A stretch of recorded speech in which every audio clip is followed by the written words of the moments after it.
একামতের সময় বিদআত, একামতের সময় এখনো পর্যন্ত আমার এই মসজিদে এখনো পর্যন্ত দেখছি আমরা যে যখনই মুয়াজ্জিন বলছে আশহাদু আল্লা ইলাহা ইল্লাল্লাহ, তখন দেখি আঙুল এরকম করছে। এটা হচ্ছে মাজার পূজারীদের কাছ থেকে এসেছে। কাদের কাছ থেকে এসেছে?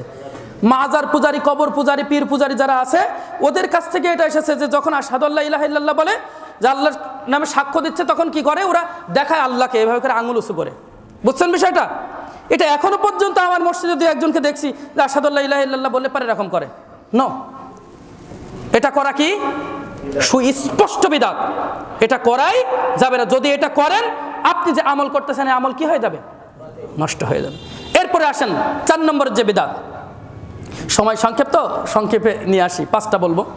4 নম্বরের যে বিদআত আমরা সমাজে দেখতে পাচ্ছি সেটা হচ্ছে ফরজ সালাতের পরে যে মাসনুন দোয়াগুলো রয়েছে, সুন্নতি যে দোয়াগুলো রয়েছে, এই সুন্নতি দোয়া পড়ার পরে আমরা দেখতে পাই যে অনেকে হাতে ফু দিয়ে মাথা দিয়ে মুখ দিয়ে একেবারে পা পর্যন্ত টেনে দেয়।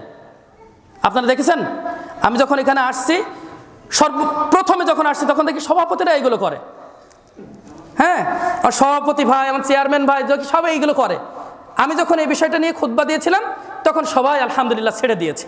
আলহামদুলিল্লাহ, এই তো মুসলমান এরকম হবে যে আমরা শুনলাম, মেনে নিলাম, ছেড়ে দিলাম। ওটা কি করলাম?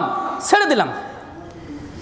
এখনো পর্যন্ত কিছু ভাইকে আমি দেখতে পাচ্ছি, কিছু মুসল্লিকে আমি দেখতে পাচ্ছি এইটা চালু আছে।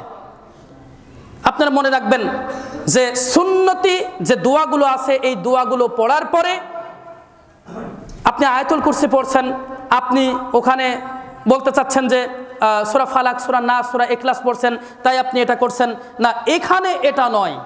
সূরা ফালাক, সূরা নাস, সূরা ইখলাস যখন আপনি ঘুমাতে যাবেন, যখন কি করবেন?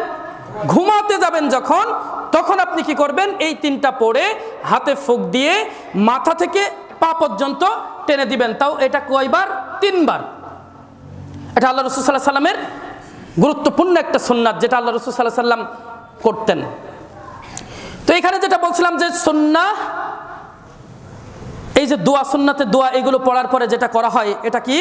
এটা হচ্ছে বিদআত। এখানে বলছিলাম যে শোয়ার আগে, আচ্ছা বলেন তো দেখি ঘুমানোর দোয়াটা কি? আল্লাহুম্মা বিসমিকা আমুতু ওয়া আহইয়া, যে হে আল্লাহ তোমার নামে আমরা মরি ও বাঁচি।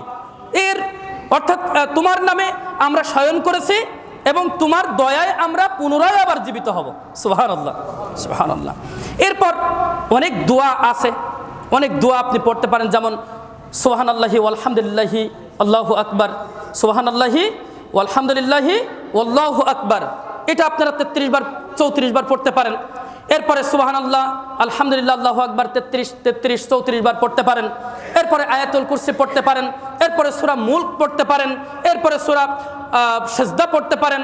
এরকম অনেক দোয়া আছে। আর সাথে সাথে আপনি পড়তে পারেন লা ইলাহা ইল্লাল্লাহু ওয়াহদাহু লা শারিকা লাহু লাহুল মুলকু ওয়া লাহুল হামদু ওয়া হুয়া আলা কুল্লি শাইইন কাদির। এরকম যত দোয়া পারেন আপনি এই দোয়াগুলো আপনি পড়বেন। এই দোয়াগুলো পড়ার পরে এরপরে আপনি কি করবেন?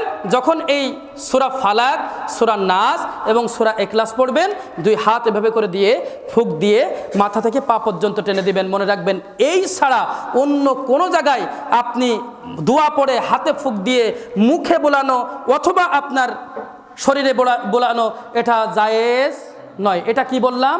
বিদআত। এটাও একটা নতুন সৃষ্টি, যেটা করলে আপনি যে আমলগুলো করেছেন আমলগুলো নষ্ট হয়ে যাবে। সুতরাং এটা করা যাবে না।